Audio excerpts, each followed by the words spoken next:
Dalam sekejap, dia merebut undangan itu dari tangan Carla. Lalu tanpa ragu dia menurunkan jendela di sisi pengemudi dan langsung melempar undangan tersebut keluar mobil. Kulinan itu melaju di jalan tol dengan kecepatan lebih dari 100 km per jam. Begitu undangan dilempar keluar jendela, seketika langsung hilang tertiup angin. Ridwan dengan cerdiknya berpikir bahwa dalam waktu sesingkat itu, kemungkinan besar Carla sama sekali belum sempat melihat nama di bagian akhir undangan. Sekarang undangan itu sudah dilempar keluar jendela mobil. Sekalipun mati, tidak akan ada bukti lagi.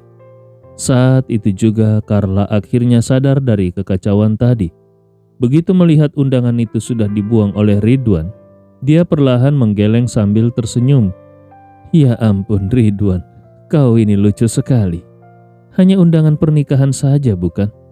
Orang mengajakmu datang ke pesta nikah itu hal yang normal. Kenapa harus disembunyikan dariku? Ridwan mengira Carla tidak sempat melihat nama di bagian bawah undangan, jadi dia buru-buru berkata, "Jujur saja ya, hubunganku dengan orang yang mau menikah itu memang tidak terlalu baik. Jadi sebenarnya aku memang tidak mau datang." Lalu dia menambahkan, "Sebenarnya aku juga tidak mau menerima undangan itu. Devan dari perkumpulan kami yang sok-sokan mengembalikannya dan mengantarkannya untukku. Bahkan dia sendiri yang memasukkannya ke mobilku. Aku pikir pura-pura tidak tahu saja sudah cukup. Jadi undangan itu tidak ada gunanya disimpan. Lebih baik langsung dibuang." Carla mengangguk seolah baru mengerti lalu berkata, "Jadi undangan dari orang yang tidak akrab ya? Tapi aneh juga. Kalau kalian tidak dekat, kenapa mereka masih mengundangmu?" Ridwan menepuk pahanya. "Halah, menurutmu kenapa orang memberikan undangan? Tentu saja supaya dapat uang amplop." Carla mengangguk. Benar juga. Orang itu benar-benar tidak tahu malu. Kau sudah setua ini masih dikasih undangan. Memangnya dia yakin nanti masih sempat membalas uang amplopmu? Setelah berkata begitu, Carla tiba-tiba bergumam sendiri. Tapi mungkin saja masih ada kesempatan. Bukankah kau selalu mau cerai denganku? Kalau nanti cerai lalu cari perempuan lain, bukankah kau juga bisa menikah lagi?" Ridwan buru-buru melambaikan tangannya dengan canggung. "Sudahlah istriku, jangan bercanda begitu. Dulu aku bilang mau cerai itu hanya karena emosi. Bukannya kau juga tidak setuju? Kita sudah hidup bersama 30 tahun. Masa benar-benar mau cerai?" Ridwan tidak tahu bahwa Carla sebenarnya sedang menjebaknya. Dulu memang dia ingin sekali bercerai dengan Carla, tetapi Carla terlalu galak dan selalu mengancam akan mati bersama kalau dipaksa. Bahkan saat Mariska masih menunggunya dulu, dia tetap tidak punya keberanian untuk benar-benar memutuskan hubungan dengan Carla. Sekarang Mariska bahkan sudah mau menikah dengan orang lain, jadi dia merasa lebih tidak perlu lagi bersikeras bercerai. Kalau sekarang bercerai, bukankah itu namanya rugi besar? Apalagi dengan sifat Carla yang kasar dan mendominasi. Kalau benar-benar bercerai, dia pasti akan diusir dari rumah. Kalau sampai Carla dendam, lalu pergi membuat keributan di asosiasi kaligrafinya, hidupnya benar-benar tamat. Jadi dalam situasi sekarang, tidak mungkin lagi dia mengungkit perceraian. Bahkan kalau Carla setuju pun, dia tidak akan berani. Carla mencibir dingin. "Oh, Ridwan, sekarang kau malah tidak jadi mau cerai denganku?" Ridwan cepat-cepat mengiyakan. "Kita ini sudah tua. Mana ada orang waras umur segini masih ribut soal cerai. Kalau sampai tersebar keluar, bukankah malah jadi bahan tertawaan?" Carla mengejek. "Oh ya? Kalau begitu aku penasaran. Mariska yang sudah tua begitu, cerai lalu menikah lagi. Apakah dia tidak takut ditertawakan orang?" Ridwan tanpa sadar menjawab, "Alah, Mariska itu kan ditinggal mati suaminya." Begitu kata-kata itu keluar, wajah Ridwan langsung pucat pasi. Jantungnya yang tadi sempat tenang langsung berdebar lagi. Dengan gemetar dia bertanya, Istriku? Kenapa tiba-tiba kau menyebut dia?" Carla tidak berpura-pura lagi dan langsung memaki. "Ridwan, kau hebat juga ya. Sampai sekarang masih pura-pura bodoh di depanku. Kau kira aku ini monyet yang bisa kau permainkan? Di undangan tadi jelas-jelas ada namanya. Kau pikir aku tidak melihatnya?" Hati Ridwan langsung tenggelam ke dasar. Dengan suara gemetar dia berkata, Istriku, dengarkan penjelasanku. Aku bukan mau menipumu. Aku hanya tidak ingin kau tahu lalu merusak suasana hatimu." Carla langsung menampar wajah Ridwan sambil berteriak marah. "Omong kosong apa yang kau keluarkan? Apa maksudmu tidak mau merusak suasana hatiku? Kau pikir aku akan percaya?" Lalu dia membentak, "Cepat bilang, kapan Mariska kembali? Sejak kapan kalian berdua berhubungan lagi?" Ditampar begitu, Ridwan merasa marah sekaligus takut. Anak dan menantunya tidak ada di mobil. Tidak ada yang bisa melerai. Dia juga tidak berani melawan memukul Carla. Karena kalau dia berani membalas, Carla pasti akan mengamuk dan menyerangnya habis-habisan. Belum lagi sekarang mereka masih melaju di jalan tol. Tidak punya pilihan lain, Ridwan menutupi wajahnya sambil berkata dengan sedih, "Istriku, tadi kau juga lihat sendiri. Dia memberiku undangan pernikahan. Dia punya pacar. Bukan, tunangan. Bahkan minggu depan mereka akan menikah. Aku dan dia benar-benar tidak ada hubungan apa-apa lagi. Kalau tidak, kenapa dia memberiku undangan? Aku juga kenal tunangannya. Dia profesor di Universitas Keuangan dan Ekonomi Makassar." Carla membentak marah. "Tidak ada hubungan apa-apa. 30 tahun lalu entah sudah berapa kali kalian tidur bersama. Dasar bajingan tidak tahu malu. Di hutan kecil dekat kampus kalian juga pernah melakukannya. Jangan kira aku tidak tahu. Dengan masa lalu sekotor itu kau masih bilang kalian bersih. Siapa yang percaya?" Ridwan langsung malu setengah mati dan terbata-bata. Kau dengar dari siapa? Itu tidak benar." Carla menamparnya lagi sambil meraung. "Masih mau bohong? Semua itu Mariska sendiri yang mengatakannya kepadaku. Mau menyangkal lagi?" Ridwan bahkan lupa rasa sakitnya dan berkata gugup, Itu tidak mungkin. Bagaimana mungkin dia memberitahumu hal seperti itu?" Carla mendengus dingin. "Jangan lupa, dulu aku dan Mariska itu teman sekamar. Dia tipe gadis polos yang tidak bisa menyembunyikan apapun di wajahnya. Setelah melakukan itu denganmu, lalu kembali ke asrama, wajahnya merah semalaman. Aku hanya perlu memancing sedikit dan semuanya keluar dari mulutnya. Selama bertahun-tahun, aku tidak pernah membahasnya, hanya karena dia pergi ke Amerika. Aku tidak mau mengungkit hubungan kotormu dengannya dan membuatmu bernostalgia." Setelah berkata begitu, Carla mengepalkan tinjunya. Seluruh tubuhnya gemetar karena marah. Dengan suara bergetar dia berteriak, "Dari sini saja sudah jelas. Dasar brengsek. Selama ini kau selalu membohongiku. Cepat bilang, kapan kalian mulai berhubungan lagi? Kapan Mariska si wanita jalang itu kembali? Apakah begitu dia pulang kalian langsung balikan?" Ridwan sadar dirinya memang salah. Jadi dia tidak berani menjawab. Dia hanya tanpa sadar memiringkan tubuhnya ke kiri supaya tidak ditampar. Begitu melihat Ridwan diam, Carla langsung yakin 100% bahwa dia memang bersalah. Dengan gila-gilaan dia melepas sabuk pengaman lalu menerjang Ridwan. Kedua tangannya seperti kucing liar dan mengamuk. Dia mencakar wajah Ridwan tanpa henti sambil berteriak marah. Meskipun Ridwan menggeser badannya ke kiri mendekati Carla dengan masuk memepet agar Carla tidak dapat menamparnya dengan jarak yang sedemikian dekat, namun tetap saja Ridwan tidak dapat menghindar. "Brengsek, berani-beraninya kau memasang tanduk hijau di kepalaku. Aku akan bertarung sampai mati denganmu." Sepanjang hidupnya Carla memang terkenal galak dan kasar.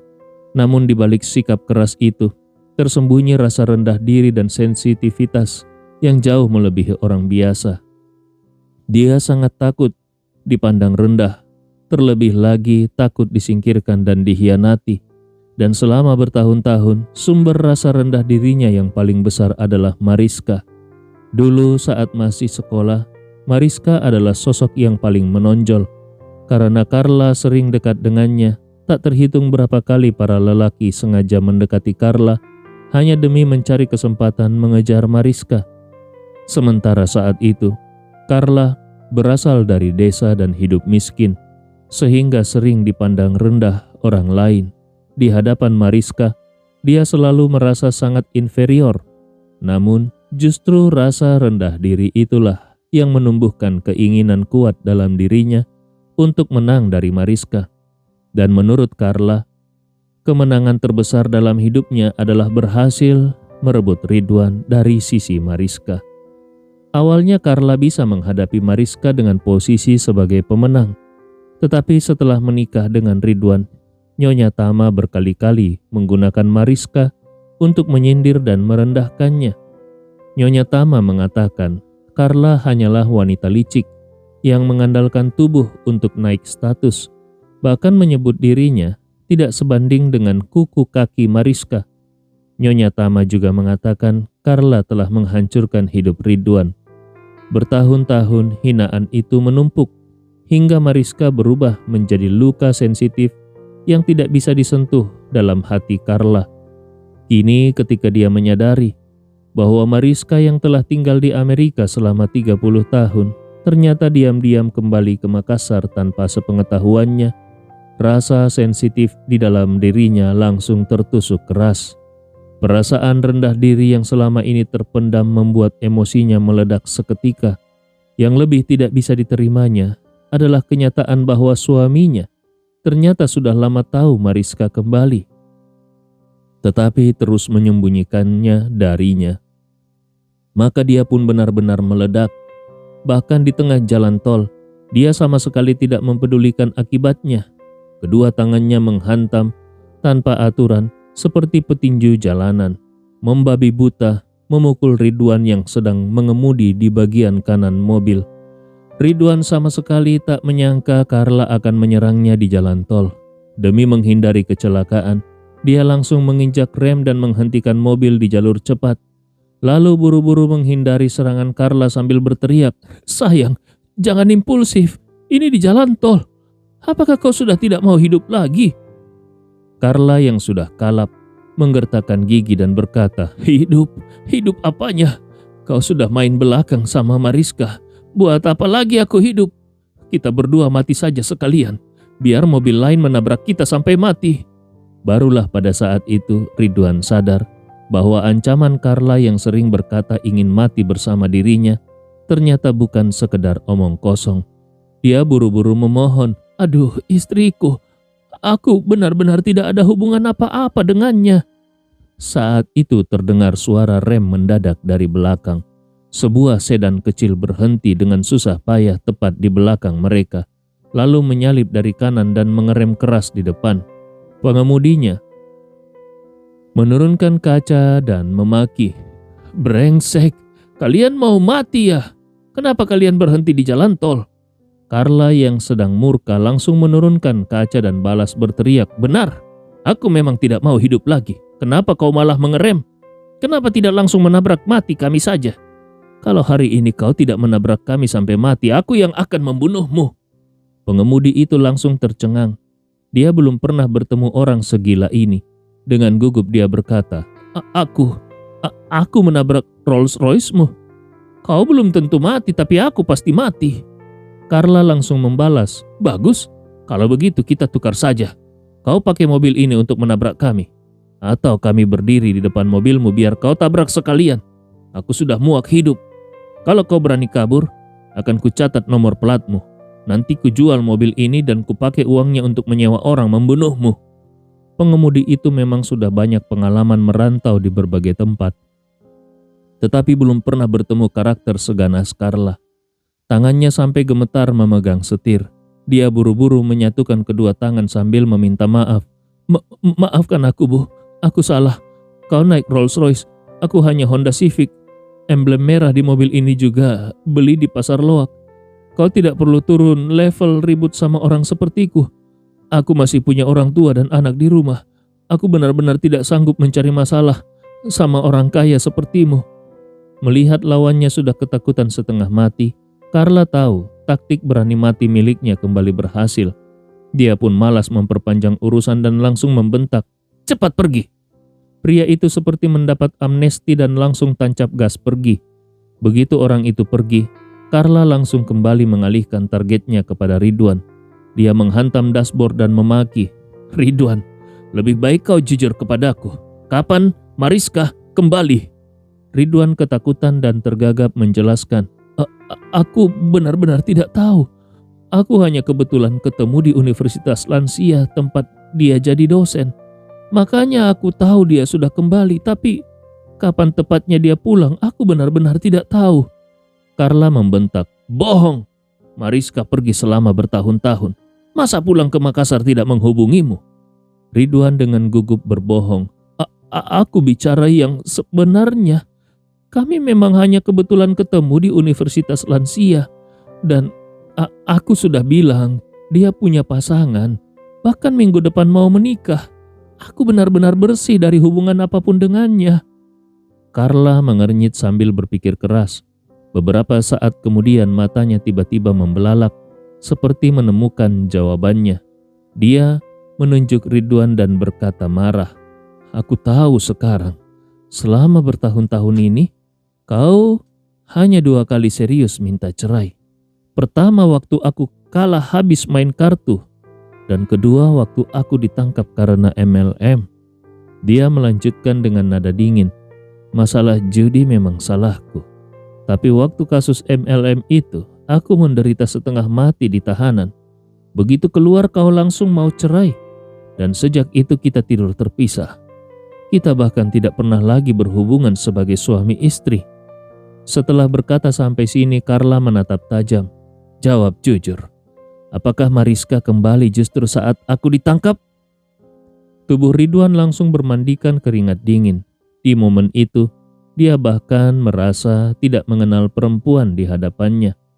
Di dalam hati dia membatin, "Ini benar-benar Carla? Sejak kapan dia punya kemampuan analisis sekuat ini?" Namun meski begitu, mati pun dia tidak berani mengaku. Dia buru-buru berbohong, "Sayang, benar-benar bukan seperti yang kau pikirkan. Waktu itu aku dan Andi sibuk mencarimu sampai hampir membalik seluruh Makassar. Mana mungkin ada waktu ketemu orang lain. Kalau kau tidak percaya, nanti di bandara tanyakan saja langsung kepada Andi." Ridwan yakin Andi pasti akan membantunya menutupi kebohongan. Bagaimanapun Andi juga hadir saat menjemput Mariska dulu. Namun tak disangka kali ini Carla tidak terpancing. Dengan dingin dia berkata, "Untuk apa bertanya kepadanya? Kalau mau tanya, aku bisa langsung bertanya kepada Mariska. Bukankah dia mau menikah? Bagus.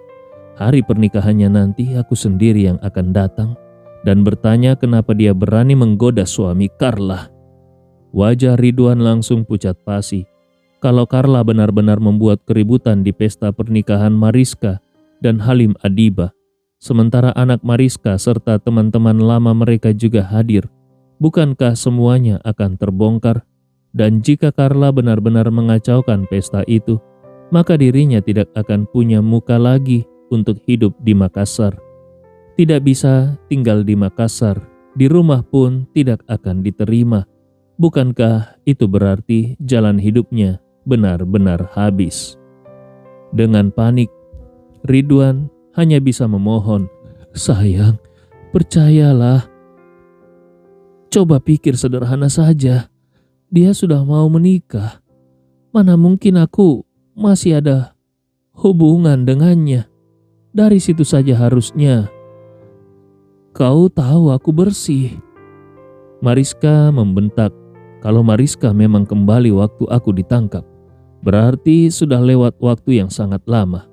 Dalam waktu selama itu apa saja bisa terjadi. Walaupun sekarang dia mau menikah, itu bukan berarti dulu kalian tidak ada apa-apa. Dia semakin marah. Bisa jadi kalian memang sempat bersama saat aku ditahan. Kau minta cerai, tapi aku tidak setuju. Lalu akhirnya dia mencari pria lain untuk dinikahi. Ridwan sampai gemetar ketakutan dan bergumam di dalam hati. Carla ini kerasukan Sherlock Holmes atau bagaimana? Ini benar-benar sudah memecahkan kasus.